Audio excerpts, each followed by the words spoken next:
Hi and hello mga kadiabetes. And to this vlog mga kadiabetes ay try natin yung dried cloves. Check muna natin yung sugar level natin mga kadiabetes.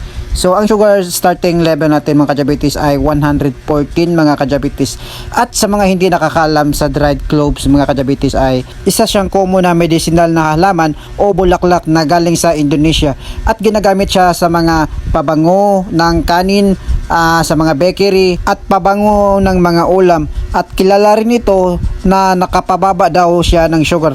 Kaya marami ang nagre-request nito at subukan natin mga kadiabetes kung totoo ba na nakapababa siya ng sugar mga kadiabetes. Gumamit lang ako ng isang kutsarang cloves at isang basong tubig at pinakuluan ko ng 5 minutes. Yun na nga mga kadiabetes, 2 oras na matapos tayong uminom ng isang basong cloves at i-check natin yung sugar level natin mga kadiabetes.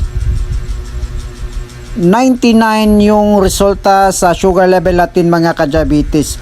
So 114 minus 99 equals 15 mga kadiabetes. So bumaba yung blood sugar natin ng 15 mga kadiabetes gamit ang isang basong pinakuluan na dried cloves mga kadiabetes. Kung nakatulong tong video na to, please follow and share for more food and drinks experiment.